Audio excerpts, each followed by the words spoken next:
सो हम लोग अपनी पाइथन की हिंदी क्लास को कंटिन्यू कर रहे हैं। और अपनी क्लास में जो आज का अगला टॉपिक हम डिस्कस करने वाले हैं वो है ऐसे डेटा टाइप्स जिसमें हम मल्टीपल ऑब्जेक्ट्स को स्टोर कर सकते हैं। जो मल्टीपल ऑब्जेक्ट्स हम स्टोर कर सकते हैं वो हमारे ऑब्जेक्ट्स हैं लिस्ट, टपल, डिक्शनरी और सेट। हम लोग इसके लिए गूगल कोलैब या आइडल किसी का भी इस्तेमाल कर सकते हैं। इसके पहले के जितने भी चैप्टर्स है वो सब हम लोगों ने यहाँ पे लिस्ट कर दिए हुए हैं। सो गूगल कोलैब में हम यहाँ पे जाके सिंपल एक न्यू नोटबुक ओपन कर लेते हैं और यहाँ से भी ओपन कर सकते हैं। सॉरी। और न्यू नोटबुक में हम लोग सबसे पहले यहाँ पे उसका टाइटल सेट कर लेते हैं। लिस्ट एक बहुत इंपॉर्टेंट डेटा टाइप है पाइथन का। लिस्ट इन पाइथन, लिस्ट एक ऐसा डेटा टाइप है जिसमें multiple items in a single variable हम स्टोर कर सकते हैं। फॉर एग्जाम्पल मान लीजिए मैंने एक एक्स नाम की लिस्ट बनाई। फर्स्ट ऑफ ऑल लिस्ट को तो स्क्वायर ब्रैकेट से डिनोट किया जाता है। अलग अलग ये जो हमारे ऑपरेटर्स हैं इन्हें अलग अलग ब्रैकेट से डिनोट किया जाता है। तो स्टार्टिंग में आप लोग धीरे धीरे इन सब चीज़ों को याद कर लेंगे। लिस्ट को स्क्वायर ब्रैकेट से डिनोट किया जाता है। टपल को लिखा जाता है विद इन राउंड या पैरेंथेसिस, तो हम इसे राउंड ब्रैकेट लिख देते हैं। डिक्शनरी और सेट दोनों ही कर्ली ब्रैकेट्स में लिखे जाते हैं। Curly, okay. ये दोनों का ही जो ब्रैकेट होता है वो कर्ली ब्रैकेट होता है। अब ये अलग कैसे होंगे वो हम आगे समझेंगे, बट ये हमारा इस तरीके से आता है। स्क्वायर ब्रैकेट के अंदर आप एलिमेंट्स को कॉमा सेपरेटेड लिखते हैं। जैसे सपोज 5, 6, 7, ये हमारी एक लिस्ट होगी। इसको हम कैसे कहेंगे? X is a list of 3 elements, right. अब अगर हम प्रिंट करेंगे x को तो ये आपकी ऐसे प्रिंट हो जाएगी 5, 6, 7, यहाँ पे आउटपुट आ गया। अब लिस्ट को डिफाइन करने के लिए आपको लिस्ट की प्रॉपर्टीज भी पता होनी चाहिए। तो लिस्ट की जो प्रॉपर्टीज है, इवन जितने भी हम ये एलिमेंट्स पढ़ने वाले हैं सबकी अलग अलग प्रॉपर्टीज है। लिस्ट एक ऐसा कलेक्शन ऑफ एलिमेंट्स है जो जो आपका इंडेक्स्ड है, ऑर्डर्ड है और म्यूटेबल है। और इसमें वैल्यू रिपीट जो है वो अलाउड है। Value repeat is allowed. अब इसका पूरी बात का मतलब क्या है समझते एक एक करके। सबसे पहले हम लेते हैं ऑर्डर्ड। कैसे पता है कि ये ऑर्डर्ड है? जब आपने लिस्ट को बनाया था तो उसका सीक्वेंस क्या था? 5, 6, 7। और जब आपने लिस्ट को प्रिंट किया तो उसका सीक्वेंस क्या है? सेम। तो आप कह सकते हैं कि हर बार जब हम लिस्ट को प्रिंट कर रहे हैं वो उसी ऑर्डर में प्रिंट हो रहा है जिस ऑर्डर में उसे बनाया गया है। बताइए, यस या नो?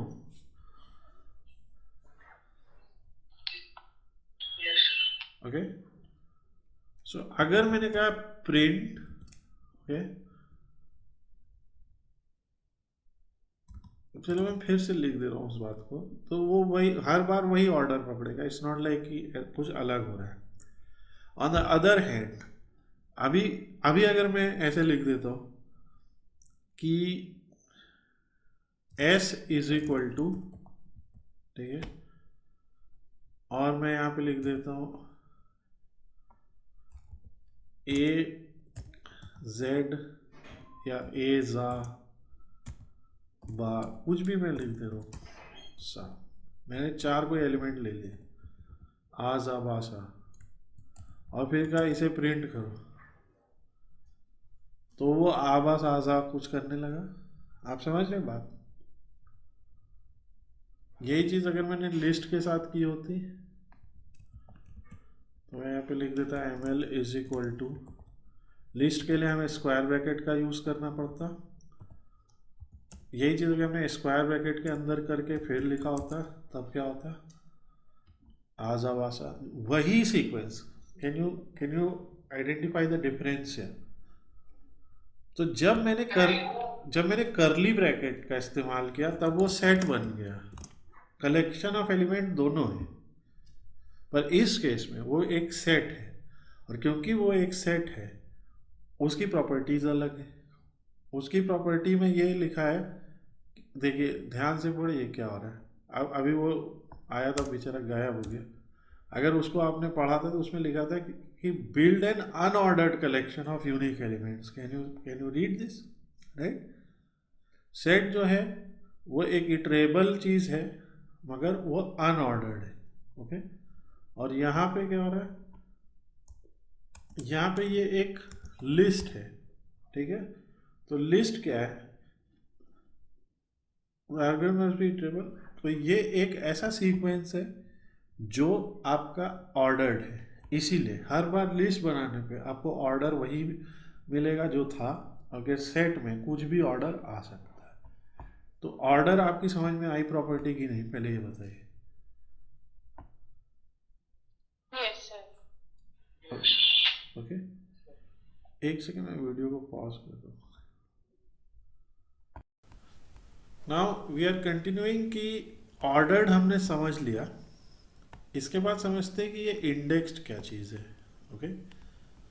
इंडेक्स्ड को समझने के लिए एक छोटा सा डायग्राम बनाता हूँ मैं, तो उससे आपको इंडेक्स समझ में आएगा।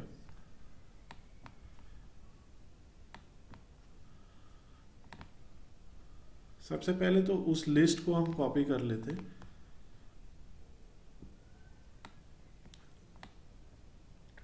और यहाँ पे मौजूद हर एलिमेंट को समझते हैं कि ये है क्या, बिकॉज एज अ बिगिनर आपको ये जानना बहुत ज़रूरी है कि ये सब है क्या। तो ml क्या है? ml उस लिस्ट का नाम है या उस वेरिएबल का नाम है, उस सिंगल वेरिएबल का नाम है जिसमें बहुत सारे ऑब्जेक्ट स्टोर हो रहे हैं। ये ए जेड, ये बी, ये सब क्या है?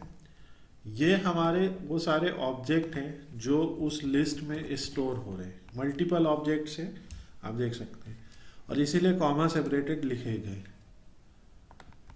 ये इन सबको एक ब्रैकेट में इंक्लोज किया गया ताकि ये जैसे एक पानी देना है किसी को तो एक बर्तन में दिया जाता है कि कहीं पानी बिखर ना जाए, वैसे इन सबको ये बिखरे ना इधर उधर, इसलिए इनको एक स्क्वायर ब्रैकेट में बंद कर दिया गया।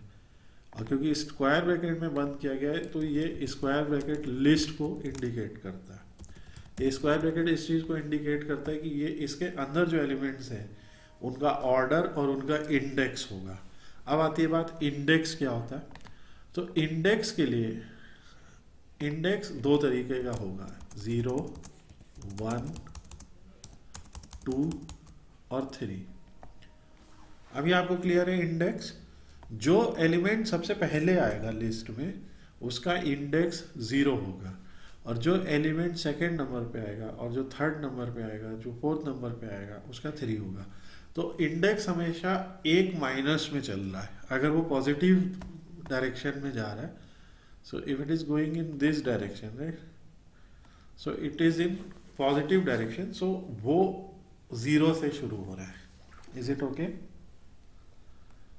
तो अगर मैंने आपसे पूछा कि ml स्क्वायर ब्रैकेट 2, अब ये जो स्क्वायर ब्रैकेट है ये क्या है? इस स्क्वायर ब्रैकेट का मतलब ये अलग है, ओके। ये स्क्वायर ब्रैकेट जो जब हम यूज करते हैं तो हम एक्चुअली में उस पर्टिकुलर कलेक्शन में दूसरे नंबर के ऑब्जेक्ट को उठाने की कोशिश कर रहे हैं, तो इसका आउटपुट क्या होगा बताइए?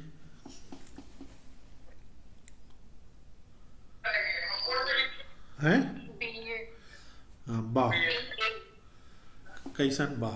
तो इसका ऑब्जेक्ट है बा, राइट, इसीलिए इसका आउटपुट हो जाएगा। तो जब हम इसे प्रिंट करेंगे तो आउटपुट हमारा प्रिंट होगा बा, ठीक है। तो ये अब इसको टेस्ट करते हैं। तो यहाँ पे अगर हमने जैसे एम एल स्क्वायर ब्रैकेट 2 लिखा तो इसका आउटपुट हमें मिल जाएगा बा। और अगर हमने लिखा एम एल ऑफ 0 तो क्या होगा? आ, ठीक है, ए आ जाएगा। सो ये होता है इंडेक्स, ठीक है। और जिससे हमें साफ साफ समझ में आ रहा है कि ये लिस्ट जो है वो इंडेक्स्ड है। इसमें तो भैया हर एलिमेंट का इंडेक्स है। अब आपको इंडेक्स से जुड़ी एक और ख़ास बात याद रखनी कि अगर कई बार ऐसा होगा लिस्ट बहुत बड़ी है तो हम इसे असेंडिंग ऑर्डर की जगह डिसेंडिंग ऑर्डर में भी पढ़ सकते हैं, रिवर्स ऑर्डर में भी पढ़ सकते हैं। तो ये जो रिवर्स ऑर्डर में चलती है वो ऐसे चलती है -1 -2 -3 और -4। ये चीज़ आपकी क्लियर है? दैट मीन्स कि अगर हमने लिखा ml ऑफ -1 तो क्या प्रिंट हो जाना चाहिए?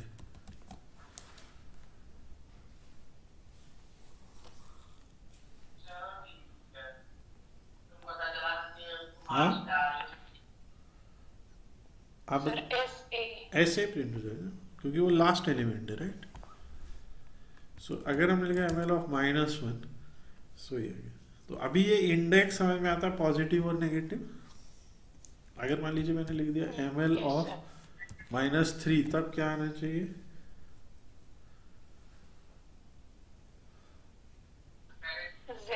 Z। सो ये लिस्ट का अपना, ये लिस्ट की अपनी प्रॉपर्टी है, ठीक है। अब लिस्ट के ऊपर पाइथन के भी जो कोर पाइथन के फंक्शन है वो भी काम करते हैं। जैसे हम लोग एक लिस्ट जनरेट कर लेते हैं, let some functions of Python, right, some built in functions of Python that we can apply on lists। कुछ ऐसे बिल्ट इन फंक्शन जो हम लिस्ट के ऊपर अप्लाई कर सकते हैं। तो लिस्ट के ऊपर अप्लाई करने के लिए जो हमारे बिल्ट इन फंक्शंस हैं, सबसे पहला बिल्ट इन फंक्शन है हमारा लेंथ, LEN। आप इन सबको याद रखें।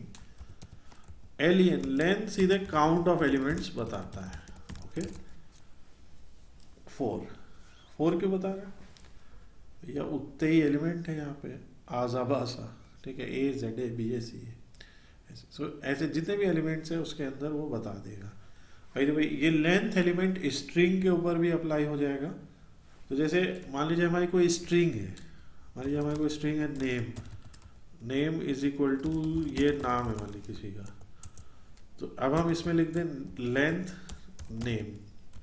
तो यहाँ पे क्या हो जाएगा, आप देखें जो भी जितने भी नंबर ऑफ कैरेक्टर, अभी इसमें 29 कैरेक्टर है including the string, including the spaces, okay. So 29 characters आ गए। तो ये लेंथ ऐसा फंक्शन है, built in function of Python है। जैसे टाइप है, टाइप सीधे क्या करता है, बताता है कि वो जो ऑब्जेक्ट है उसका डेटा टाइप क्या है। तो यहाँ पे ये क्या बता रहा है, आपने देखा ml क्या है, एक लिस्ट ऑब्जेक्ट है, और नेम क्या है, एक स्ट्रिंग ऑब्जेक्ट है। सो लिस्ट का जो क्लास है वो सीधे सीधे लिस्ट है, ओके। स्ट्रिंग को शॉर्ट में लिखा गया और लिस्ट सीधे सीधे लिस्ट लिखा गया, ओके। अब मान लीजिए एक और हम फंक्शन बनाते, एक और लिस्ट बनाते, तो इसका नाम मान लीजिए हम रखते हैं MJ, ठीक है। और इसमें हमने लिखा 4 8 12 16 एंड लास्ट में 20। ऐसा कोई हमने लिस्ट बना लिया। लेंथ इसकी 5 हो जाएगी, आपको पता है। आप ml(0), ml(1) ये सब करेंगे तो भी आपको पता चल जाएगा। जो तीसरा built in function of Python है जो हम इस पे अप्लाई कर सकते हैं वो है सम। ओके, तो अगर आपकी लिस्ट पूरी की पूरी नंबर्स है, उसमें सारे न्यूमेरिक वैल्यूज है, इंटीजर या फ्लोट्स या कॉम्प्लेक्स या इस टाइप के नंबर हैं अगर, तो आप उसमें सम नाम का फंक्शन भी लगा सकते हैं और जो आपको सारे एलिमेंट्स का सम दे देगा, मैथमेटिकल सम। देख रहे हैं आप चाहे जोड़ के देख लीजिए, वही 60 आएगा। Okay, is it clear? Yes, sir. सो अगर हमें एवरेज वैल्यू ऑफ mj निकालना है, एवरेज वैल्यू, ठीक है, तो हम कैसे निकालेंगे? Sum of mj divided by len of mj, यानी उसका भाई यही तो होगा एवरेज, यही तो होता है। टोटल जितने भी वैल्यूज हैं सबको जोड़ दीजिए, डिवाइड कर दीजिए, उसमें कितने एलिमेंट्स हैं, तो इनका एवरेज 12 है। और देख लो वो बीच में भी लिखा है, राइट, क्योंकि हम लोगों ने अरिथमेटिक प्रोग्रेशन का यूज़ किया है, एपी का यूज़ किया है, तो जो बीच वाली वैल्यू होती है वही एवरेज होता है हमेशा एपी में। सो यही है। Is it clear? Yes, sir. तो ये भी प्रॉपर्टी, इस तरीके से आप पाइथन की जो मैथमेटिकल ऑपरेटर्स हैं उनका इस्तेमाल करके आप लिस्ट में यूज़ किए जाने वाले एवरेज वैल्यू, मैक्सिमम वैल्यू, जैसे मैक्सिमम क्या है mj का, मिनिमम क्या है mj का, ठीक है, तो लेंथ, सम, मैक्सिमम, मिनिमम, ये सारी चीज़ें आप निकाल सकते हैं। Is it clear?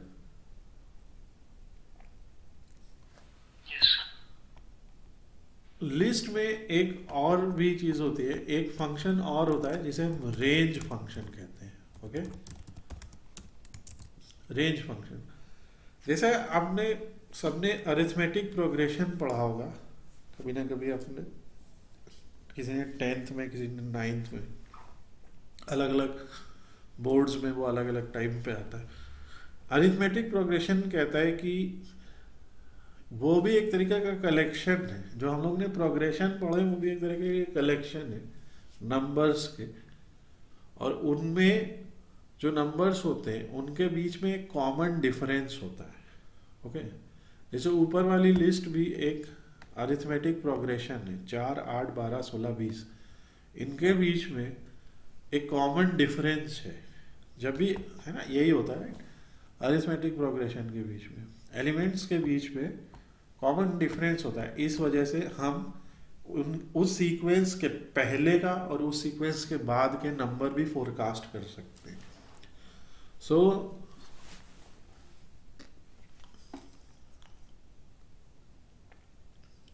हम यहाँ पे लिखते हैं mr माई रेंज। इसके लिए हम सबसे पहले क्या लिखते हैं? लिस्ट। तो लिस्ट अपने आप में एक फंक्शन भी है। ओके, जैसे आपने पढ़ा ना, इस आपने टाइप कास्टिंग वाला चैप्टर पढ़ा ना, तो टाइप कास्टिंग वाले चैप्टर में अगर हम किसी चीज़ में, मान लीजिए ऊपर हम एक कोड लिखना चाहते हैं, तो एक नीचे मान लीजिए टाइप कास्टिंग में अगर हम लिख देते हैं कि इंट ऑफ 5 + 5, ऐसा लिख देते हैं, तो इसका सिंपली क्या मतलब होता है कि हम पहले तो इस स्ट्रिंग 5 को इंटीजर 5 बना रहे हैं और फिर जो इंटीजर 5 ऑलरेडी उससे ऐड कर दे रहे हैं और आंसर आ जा रहा है। ये चीज़ अब आपके क्लियर हो रही होगी, राइट? तो पाइथन में ये जो डेटा टाइप्स हैं ये सब क्लासेस हैं एक्चुअली। क्लास एक तरह की परिभाषा है कि उस क्लास में अगर कोई ऑब्जेक्ट आएगा तो वो कैसा होगा। जैसे ह्यूमन एक परिभाषा है, राइट, कि ह्यूमन भी एक क्लास है एक तरीके की। ह्यूमन क्लास के जो ऑब्जेक्ट हैं वो प्लांट क्लास के ऑब्जेक्ट से अलग दिखते हैं, राइट। ह्यूमन क्लास के ऑब्जेक्ट की प्रॉपर्टीज और अपीयरेंस अलग है फ्रॉम प्लांट क्लास के ऑब्जेक्ट, इसीलिए हमें ह्यूमन और उन्हें प्लांट कहते हैं। तो एक तरीके का प्रॉपर्टीज के बेसिस पे ही क्लासिफिकेशन होता है। तो क्लास यहाँ पे हमने बनाई, उसी तरह लिस्ट भी एक क्लास है। तो लिस्ट के अंदर अगर हम रेंज फंक्शन का इस्तेमाल करते हैं, रेंज एक फंक्शन है और लिस्ट भी एक फंक्शन है, तो ये रेंज को अगर हम लिख देते हैं 1 से लेके 10 बनाओ, ऐसे लिख देते हैं, ठीक है। तो ये अंदर से बाहर अगर चलते हैं तो पहले तो ये 1 से 10 तक की एक अरिथमेटिक प्रोग्रेशन या एक रेंज बनाएगा और फिर उसे लिस्ट में बदलेगा और फिर एमआर वेरिएबल में सेव कर देगा। अब ऐसा करेंगे तो देखिए क्या होगा, 1 से लेके 9 तक के नंबर जनरेट हो जाएंगे। पाइथन में आप देख रहे हैं कि ये आखिरी नंबर का बड़ा घोटाला है कि अगर हम इंडेक्स भी देख रहे हैं तो वो जो है 0 से 3 ही जा रहा है, तो यही रीज़न है। सो आप अगर इसको आप अगर 10 एलिमेंट चाहते 1 से 10, तो आपको वहाँ पे 11 लिखना पड़ेगा, तो ये 10 आ गए। तो ये आपको क्लियर होता है। Yes. Obviously it will require some kind of practice, but ये आप लोगों को करना होगा। और इसके बाद मैं क्या करूँगा कि ये जो कोलैब फाइल है ये भी आप लोगों के साथ सबके साथ शेयर कर दूंगा मैं, आप लोग ईमेल बता दीजिएगा। सो उससे जो है आपको यहाँ से हम लोग पूरा आप खुद ही इस फाइल को देख सकते हैं और इसका कोड कॉपी कर सकते हैं, ठीक है। सो ये होता है। अब इसके बाद ये जो यहाँ पे आया एमआर, जैसा मैंने कहा कि अरिथमेटिक प्रोग्रेशन में कॉमन डिफरेंस होता है एलिमेंट्स के बीच में, तो यहाँ पे कॉमन डिफरेंस है 1 का, ठीक है। पर इसी को हम थोड़ा सा और ज़्यादा मॉडिफाई करते हैं। हम कहते हैं इस बार तुम 1 से लेके 25 तक बनाओ, मगर जो कॉमन डिफरेंस है उसे रखो 4। आप समझ पा रहे बात? पहले तो आप जब लिस्ट देखें सब समझ में आएगा क्या होगा। अब जब हम एमआर को बनाएंगे तो क्या होगा, 1 5 9 13 17 21, ये एक एपी बन गए। Is it clear to everyone? Yes, sir. बाकी लोग राइट? सर एक बार पूछते हैं। यहाँ पे देखिए लिस्ट, रेंज, 1 25 4 3 पैरामीटर्स लिखे हैं, ठीक है। जो रेंज फंक्शन है उसमें हम लोगों ने 3 पैरामीटर्स लिखे। पहला क्या है, पहला आर्ग्यूमेंट क्या है, 1, यानी 1 से चालू करो। लास्ट क्या है, यानी 25 पे ख़त्म करो और 4 का कॉमन डिफरेंस हो, ठीक है। तो अगर आपने कॉमन डिफरेंस नहीं दिया यहाँ पे, तो ये 1 को डिफॉल्ट वैल्यू मान लेगा और 1 1 के कॉमन डिफरेंस पे लिस्ट बना देगा। और अगर आपने कॉमन डिफरेंस दे दिया जैसे 4 का, तो जो पहला नंबर है वो तो 1 जनरेट होगा, पर अगला कौन सा होगा, 1 + 4 कितना है, 5, 5 + 4 कितना है, 9, 9 + 4 13 and so on. Is it clear? ये आपको जो सीक्वेंस बना के दे रहा है, उस सीक्वेंस में एलिमेंट के बीच में जो डिफरेंस है, कॉमन डिफरेंस है, वो 4 है। कॉमन डिफरेंस मतलब 1 और 5 के बीच में भी 4 है और 5 और 9 के बीच में भी 4 है, मतलब हर एलिमेंट के बीच में 4 4 का difference. Is it clear? Yes sir.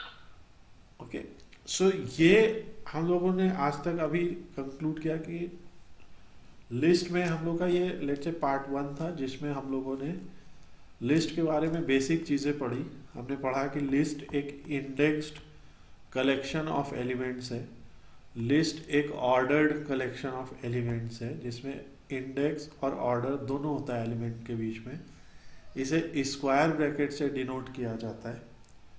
List में हर एलिमेंट की जो इंडेक्स होती है वो कॉल करने पे इस तरीके से वो एलिमेंट को हम प्रिंट कर सकते हैं, जो आपने देखा भी। उसके बाद आपने देखा कि हमारे जो पाइथन के बहुत सारे बिल्ट इन फंक्शंस हैं, जैसे लेंथ, जैसे इंटीजर,